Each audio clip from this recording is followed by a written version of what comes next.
A very happy good afternoon to all my dear students.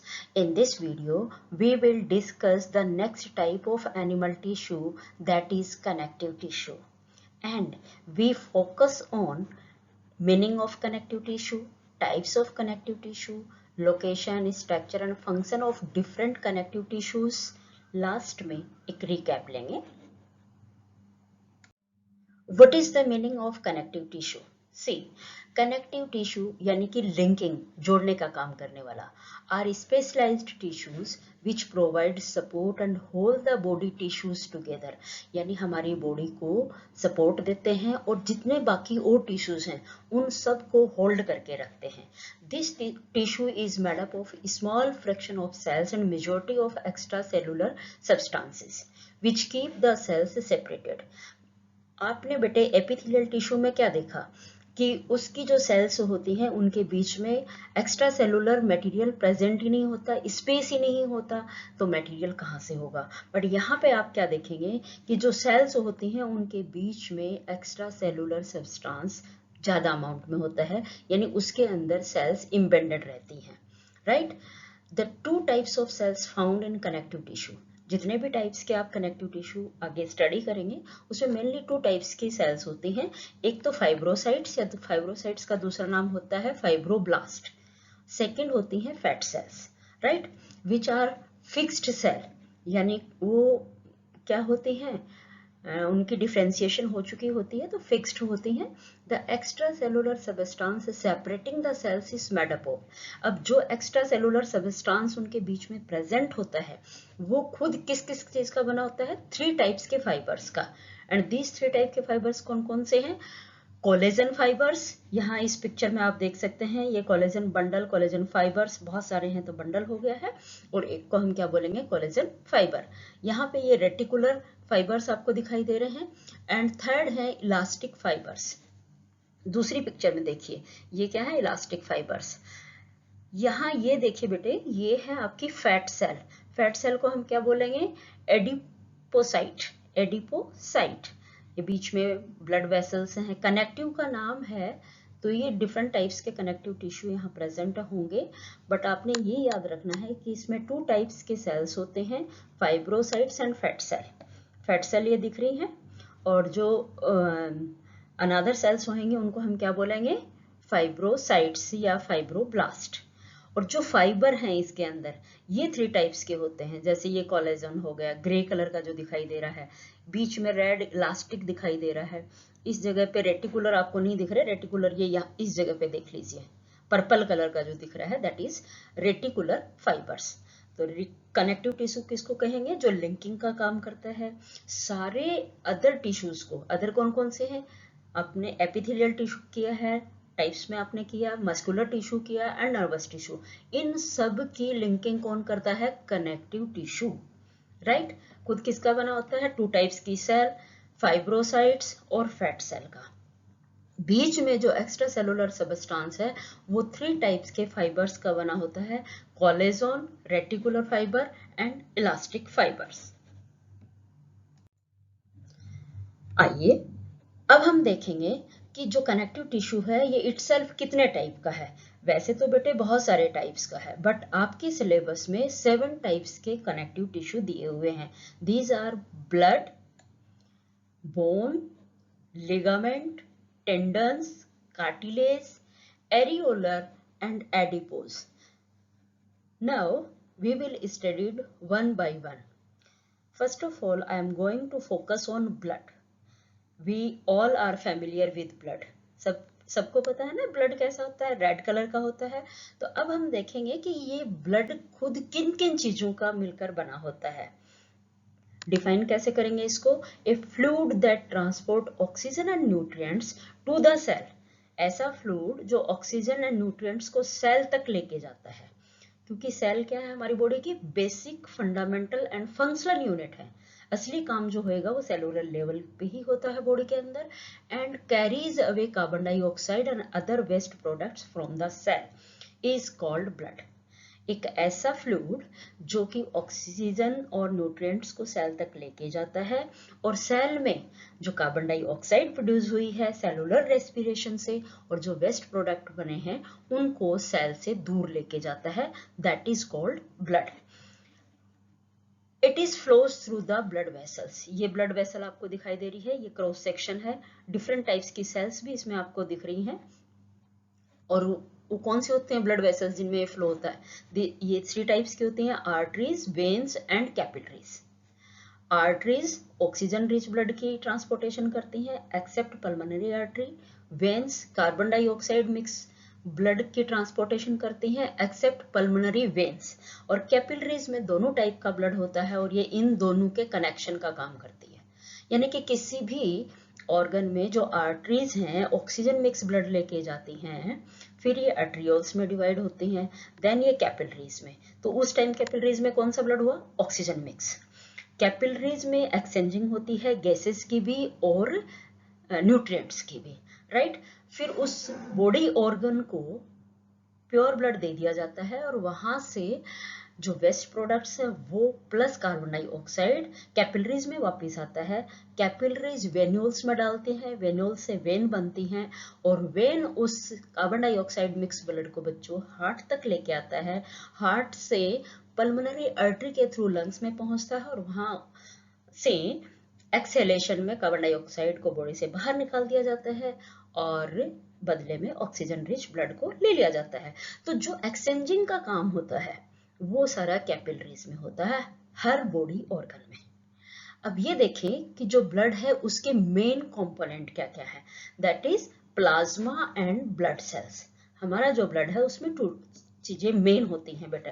Plasma part करता है 55% part बनाता है और ब्लड सेल्स 45%। अब आप कहेंगे कि प्लाज्मा क्या है? देखिए जैसे मम्मा कर्ड की सेंट्रीफिकेशन करके, कर्ड की चर्निंग करके क्या करती है उसमें से बटर निकालती है ना, ऐसे ही अगर जब हमारे ब्लड की चर्निंग की जाती है तो इसमें 2 चीजें ये सेपरेट हो गई हैं। प्लाज्मा लाइट होता है तो ये इस टेस्ट ट्यूब में ऊपर आ गया और ब्लड सेल्स थोड़ी सी हैवी होती हैं, डेंस होती हैं, तो ये नीचे रह जाती हैं। प्रोसेस बिल्कुल वही होता है जो चर्निंग करती है मम्मा कर्ड का, जिससे बटर ऊपर फ्लोट होता है और नीचे क्या रह जाती है, उसकी लस्सी रह जाती है, ठीक है। तो अब ये जो प्लाज्मा जो कि हमारे ब्लड का 55% पार्ट बना रहा है, देखिए ये खुद किस चीज का बना होता है। तो इसमें क्या क्या है देखिए, plasma consist of water and mixture of protein, enzyme, nutrients, waste hormones and gases. ये प्लाज्मा के अंदर ये सारी इन चीजों की ट्रांसपोर्टेशन करता है। इसमें प्रोटीन भी होती है, एंजाइम्स भी होते हैं, न्यूट्रिएंट्स भी, वेस्ट भी, हार्मोन्स भी होते हैं एंड गैसेस भी होते हैं। तो होप जो मेन कंपोनेंट है ब्लड का दैट इज प्लाज्मा, 55% पार्ट बना रहा है ये इन चीजों की सबकी ट्रांसपोर्टेशन करता है, इन सब का मिक्सचर इसके अंदर प्रेजेंट होता है। अब फंक्शन क्या है इसका, जो प्लाज्मा है इसका फंक्शन क्या होगा? Plasma play variety of roles. अब जब ये इन सारी न्यूट्रिएंट्स का बना होता है तो काम भी इसके डिफरेंट होंगे। सबसे पहले क्या करता है ये, क्लोटिंग का काम, क्योंकि जो प्लेटलेट्स होती हैं वो प्लाज्मा में होती हैं, राइट। मैं अभी बताऊंगी प्लेटलेट्स क्या है, it's a type of blood cell. तो क्लोटिंग का काम कौन करेगा? प्लाज्मा। जहां कहीं हमारे कट लग जाता है, बॉडी से ब्लड बाहर निकलना शुरू हो जाता है, थोड़ी देर अगर हम उसको प्रेस करके रखते हैं तो आप देखते हो वहां पे ब्लड का क्लोट बन जाता है। तो वो क्लोटिंग का काम प्लाज्मा के अंदर प्रेजेंट स्पेशल टाइप के ब्लड सेल्स जिनको प्लेटलेट्स कहते हैं वो करते हैं। तो फर्स्ट फंक्शन क्लियर होगा। डिफेंस, क्योंकि इस प्लाज्मा के अंदर व्हाइट ब्लड सेल्स ज्यादा अमाउंट में होती हैं तो उसको हम ये और आपको पता ही है कि जो व्हाइट ब्लड सेल्स हैं ये हमारी बॉडी के अंदर कोई भी फॉरेन सब्सटेंस चल जाता है उसके साथ फाइट करती हैं।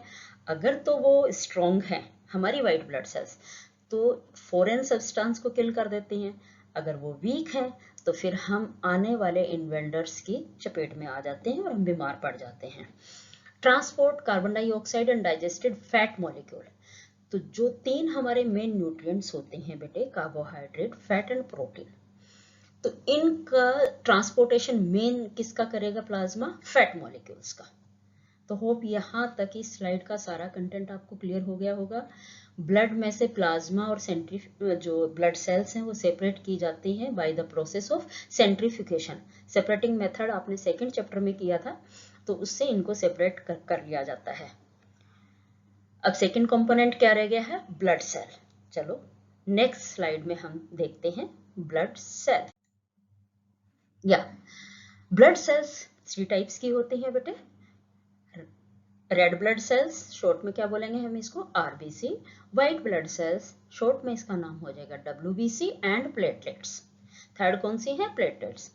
इस पिक्चर में एक बार हम देखें कि सबका शेप कैसी होती है, स्ट्रक्चर कैसी होती है, क्योंकि आपने 5th चैप्टर में डिफरेंट टाइप्स की सेल्स पढ़ ली हैं, ठीक है।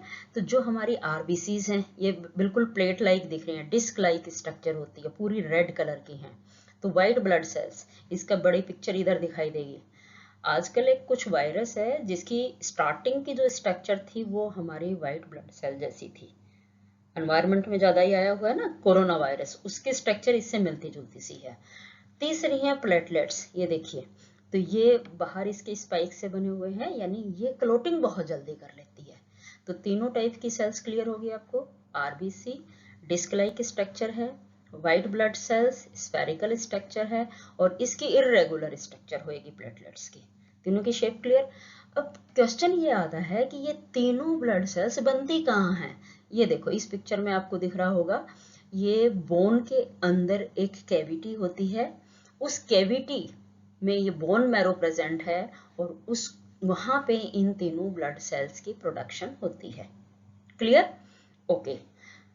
अब फर्स्ट हम स्टडी करेंगे आरबीसीज की, red blood cells. They help in transportation. वैसे डिटेल में हम नहीं जाएंगे, बस आप ये देखिए कि ये डिस्क-लाइक शेप है, रेड कलर की है, और जो मेन इसमें कंपोनेंट होता है that is haemoglobin. Haemoglobin is a kind of protein which carry oxygen. जब ऑक्सीजन इसके साथ जुड़ जाती है तो उसका हीमोग्लोबिन का नया नेम हो जाता है बच्चों, ऑक्सी हीमोग्लोबिन। तो they help in transportation of oxygen from lungs to heart. भाई आरबीसी हैं तो लंग्स से ऑक्सीजन बाइंड कर सकते हैं इजीली ये प्रोटीन। तो लंग में ऑक्सीजन कहाँ से आई है? इनहेलेशन प्रोसेस में, राइट। वहां से हार्ट तक कौन लेके आएंगे बच्चों? Pulmonary vein. तीनों टाइप के ब्लड वेसल्स आपने अभी पिछली स्लाइड में देखी हैं। तो हार्ट से पूरी बॉडी में ये ब्लड को सप्लाई, ऑक्सीजन को सप्लाई करती हैं। And carbon dioxide from body parts, कुछ अमाउंट में प्लाज्मा लेके आता है, तो कुछ अमाउंट में रेड ब्लड सेल्स भी कार्बन डाइऑक्साइड हर बॉडी पार्ट्स से हार्ट में लेके आती है। किसके थ्रू? वहां पे हीमोग्लोबिन, जब कार्बन डाइऑक्साइड जुड़ जाती है तो उसका नाम क्या हो जाएगा? Carboxy haemoglobin, right.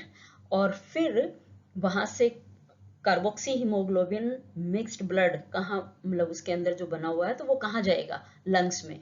लंग्स में कैपिलरीज में जब पहुंच रहा है एल्वियोलाई सेक के अंदर, तो कार्बन डाइऑक्साइड रिलीज कर दी जाती है कैपिलरीज से, और बदले में क्या लेते हैं? ऑक्सीजन, और प्रोसेस फिर से स्टार्ट हो जाता है। इसको एक बार फिर से समझ लीजिए। लंग्स में हमने इनहेलेशन से ऑक्सीजन ली, हार्ट में गई किसके थ्रू? पल्मोनरी वेन के थ्रू। वह हार्ट से एक सबसे मोटी ब्लड वेसल होती है aorta, उससे हर बॉडी पार्ट में चली जाती है। Each and every body part is made up of cells. Cellular respiration होता है, कार्बन डाइऑक्साइड वहां पे जनरेट होती है। उस कार्बन डाइऑक्साइड को भी ये आरबीसी वापस लेके आती हैं, और हीमोग्लोबिन अब कार्बन डाइऑक्साइड के साथ जुड़ जाएगा तो नाम क्या हो जाएगा उसका? Carboxy haemoglobin. पहले वो हार्ट में लेके आएगा किसके through? Vena cava, that is a सबसे लार्जर वेन होती है, सबसे बड़ी बिग वेन होती है, उसे हार्ट में लेके आया, फिर पल्मोनरी आर्टरी के थ्रू लंग्स को जाती हैं प्यूरिफिकेशन के लिए। तो यहाँ तक आरबीसी का फंक्शन पूरा clear. Transportation of oxygen and carbon dioxide. Second type की जो ब्लड सेल्स हैं, these are white blood cells. They protect us against illness and disease. हमें बचा के रखती हैं बीमारियों से। White blood cells are actually our immunity cells. इनको इम्यूनिटी सेल्स क्यों कहा जाता है? क्योंकि ये हमें स्ट्रॉन्ग बना के रखती हैं। कोई भी इन्वेंडर्स हैं, पैथोजेंस हैं, उनको ये किल करती है। In a sense they are always at war, मतलब इस तरीके से वो हमेशा एक वॉर में, एक युद्ध में रहती हैं। They flow through our blood streams, हमारे ब्लड स्ट्रीम का जब हिस्सा ही ब्लड का है तो ये ब्लड वेसल्स में फ्लो होती हैं। और किस किस से फाइट करते हैं? Virus, bacteria, other foreign invaders that threaten our health, जो हमारे हेल्थ के लिए हार्मफुल होते हैं, उनके साथ ये फाइट करने का काम करती हैं। फर्स्ट देखिए, ये डिफरेंट टाइप्स की हैं, आपके यहाँ पे 5 दी हुई हैं, ज़्यादा डिटेल में नहीं है लेकिन मैं थोड़ा थोड़ा इनके आपको बता देती हूँ। ये वाले न्यूट्रोफिल्स, ये first to respond to bacteria और वायरस, कोई भी बैक्टीरिया या वायरस आ जाता है तो सबसे पहले रिस्पॉन्ड कौन करेंगे? Neutrophils, a kind of white blood cell. Eosinophils, इसमें आप क्या देख रहे हैं? 3 न्यूक्लियस है, मल्टी न्यूक्लिएटेड भी इसको बोलते हैं, इसमें 2 न्यूक्लियस दिख रहे हैं। Known for their role in allergy symptoms, अगर कोई एलर्जी हो जाती है तो ये सबसे पहले इफेक्ट होंगे और टेस्ट में बताया जाता है कि इस टाइप की एलर्जी हो गई है। तीसरे टाइप की हैं बेटे basophils, known for their role in asthma, अगर अस्थमा की कोई प्रॉब्लम है तो ये वाले, इनके न्यूक्लियस के बाहर से देखने पे तो ऑलमोस्ट ये तीनों सेम दिख रही हैं, पर यहाँ पे न्यूक्लियस के 3 मेन पार्ट्स हैं, 3 न्यूक्लिएटेड है, इसमें डाई न्यूक्लिएटेड है और ये अटैच हैं दोनों न्यूक्लियस, एक ये माइक्रो हो गया है, एक मैक्रो हो गया है। तो ये अस्थमा में मतलब ये इफेक्टेड होंगे। जब टेस्ट किया जाता है तो पता लगता है कि अस्थमा है, तो यहाँ पे बेसोफिल्स जो हैं इनकी शेप इरेगुलर हो जाती है। ओके, फोर्थ टाइप की हैं लिम्फोफाइट्स। लिम्फोफाइट्स क्या करती हैं? Fight infections by producing antibodies, जो एंटीबॉडीज का प्रोडक्शन होता है वो लिम्फोसाइट्स में होता है, फोर्थ टाइप की जो आपके WBC हैं। And monocytes clean up dead cells, अब फाइटिंग करते हैं, कहीं पे भी फाइट होती है तो उसमें जो हमारे डिफेंस है उनमें किल भी हो जाते हैं, तो क्लीनिंग का काम करेगी बच्चों मोनोसाइट्स, एक ही न्यूक्लियस है इसके अंदर और ये क्लीनिंग का काम करती है। थर्ड टाइप की जो ब्लड सेल्स हैं that is platelets. Platelets are made in our bone marrow, वो मतलब आरबीसी एंड WBC के साथ जो प्लेटलेट्स हैं ये भी बोन मैरो में ही बनती हैं, मेडुलर कैविटी होती है। हाँ, ये देखिए बाहर से ये बोन दिख रही है ना, ये आपकी लेग की या आर्म की अपर बोन हो सकती है, ह्यूमरस भी हो सकती है या फीमर भी हो सकती है, और बोन के अंदर ये जो कैविटी है that is called medullary cavity. Medullary cavity में सबस्टांस होता है that is called bone marrow, और बोन मैरो में तीनों टाइप्स की सेल्स की प्रोडक्शन होती है। The sponge like tissue inside our bones, मतलब ये जो टिश्यू है ना बोन मैरो क्या है? स्पंज जैसा होता है। ये स्पंज जैसे आप ढोकला वगैरह खाते हैं या फिर कहीं पे अब्जॉर्प्शन का काम करना होता है तो वो फ्लैपी होता है। स्पंज का मतलब समझ में आ गया होगा आपको। प्लेटलेट्स और थर्मोसाइट्स, मतलब इन्हीं का नाम, प्लेटलेट्स का दूसरा नाम क्या है? Thrombocytes are small colourless cells fragments in our blood that form clots and stop or prevent bleeding। क्या हैं ये? फ्रेगमेंट्स होती हैं, इरेगुलर शेप होती है, कलरलेस हैं, छोटी साइज की होती हैं और हमारे ब्लड के क्लोटिंग का मेन काम करती हैं। थर्मोसाइट्स है तो इनमें थर्मोप्लास्टिक प्रोटीन बनता है जो क्लोटिंग में हेल्प करता है। तो यहाँ से ये कॉन्सेप्ट क्लियर हो गया आपको। बोन है, बोन के अंदर एक कैविटी होती है, उसका नाम है मेडुलर कैविटी। मेडुलर कैविटी में स्पंज लाइक टिश्यू प्रेजेंट होता है that is called bone marrow, and bone marrow is a machinery where our blood is produced. Next connective tissue है बेटा bone. Bone is a type of connective tissue that is hardened and becomes rigid due to mineralization। वो connective tissue जो बहुत ही strong हो जाता है क्योंकि ये मिनरल्स का बना होता है। तो मिनरलाइजेशन का मतलब क्या होता है? जहां मिनरल्स की स्टोरेज डिपोजिशन होनी शुरू हो जाती है, that process is called mineralization. The bone tissue form the skeleton of the vertebrates. हमें वर्टिब्रेट क्यों कहते हैं? क्योंकि हमारी ये बैकबोन प्रेजेंट होती है, तो जिसकी बॉडी में बैकबोन होती है उन एनिमल्स को वर्टिब्रेट्स बोलते हैं।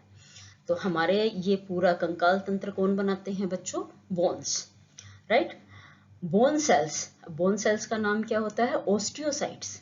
इनका नेम है osteocytes, are embedded in a hard matrix. अभी तक आपने देखा कि जो भी एक्स्ट्रा सेलुलर सबस्टांस था वो लिक्विड था, लेकिन बोन्स में क्या होता है? Hard, that is composed of calcium और फॉस्फेट कंपाउंड।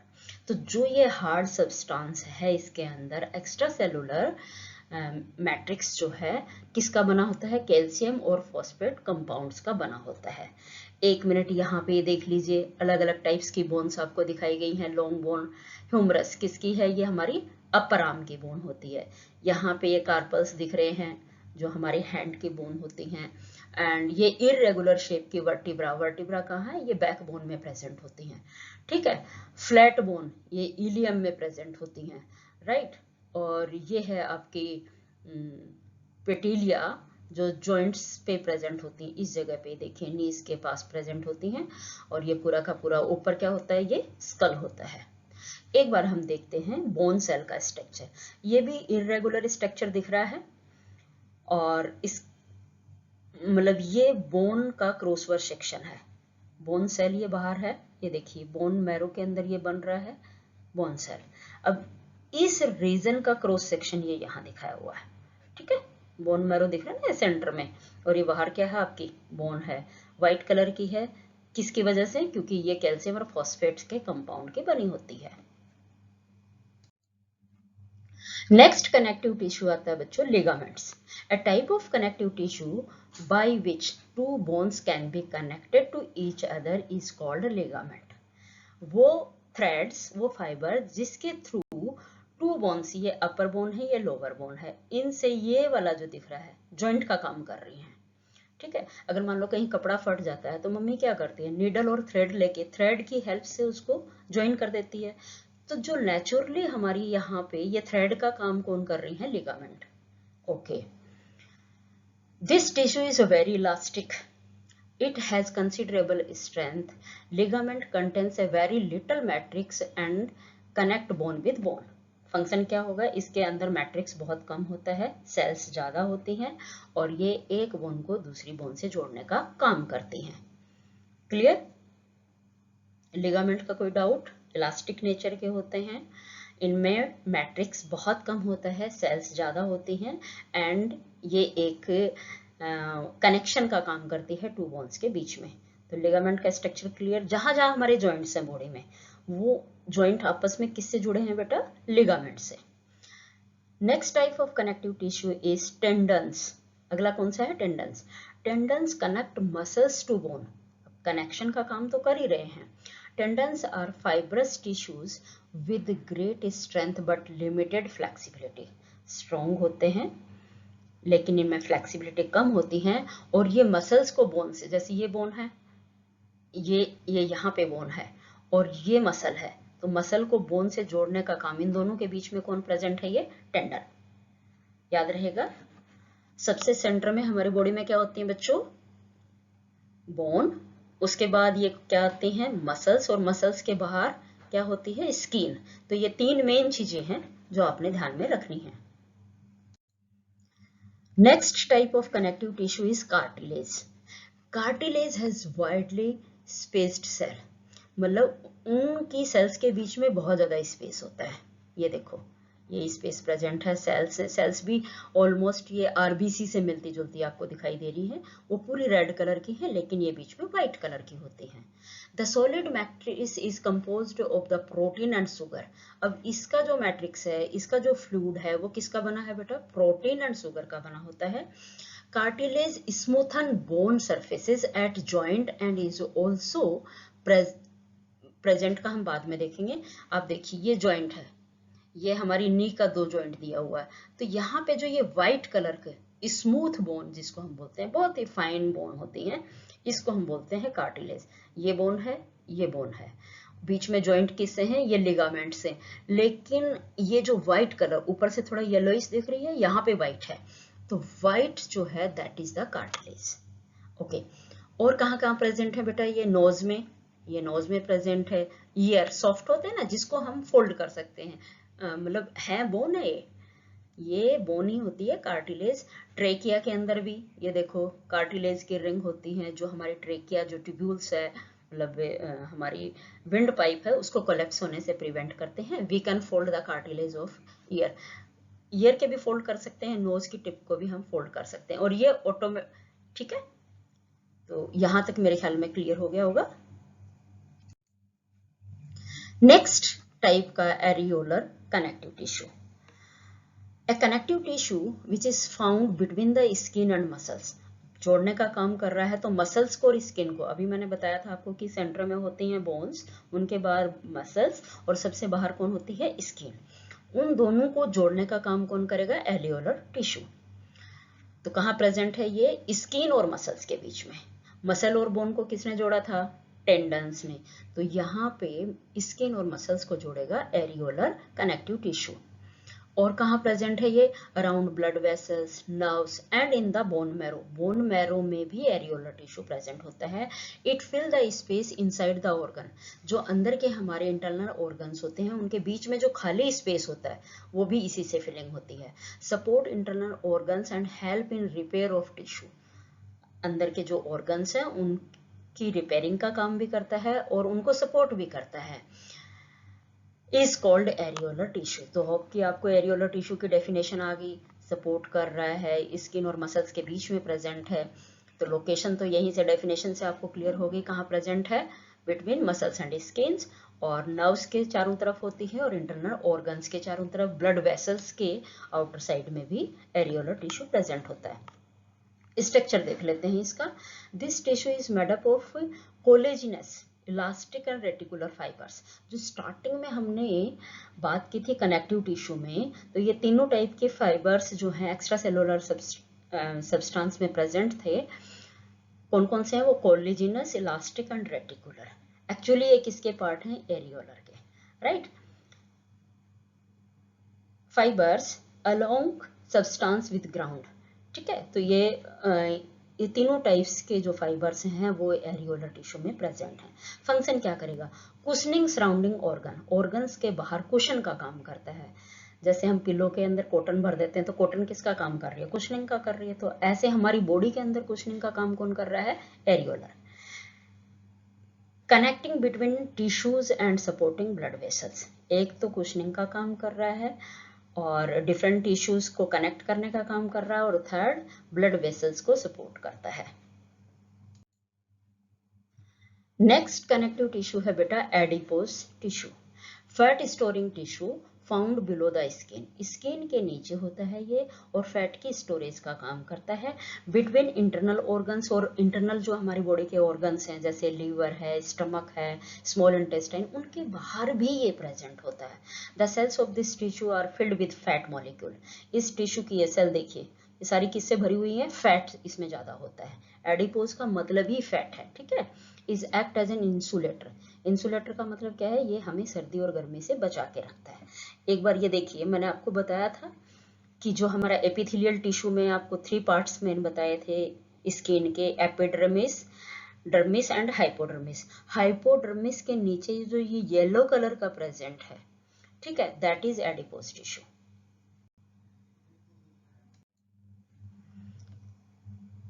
सो इस पूरी वीडियो में हमने देखा कनेक्टिव टिश्यू। कनेक्टिव टिश्यू में डिफरेंट टाइप्स के हमने टिश्यूज देखे थे। कौन कौन से थे बेटा, वो ब्लड टिश्यू, बोन टिश्यू, और आपका areolar tissue, adipose tissue, cartilage tissue देखा था हमने, और लिगामेंट्स पढ़े हैं।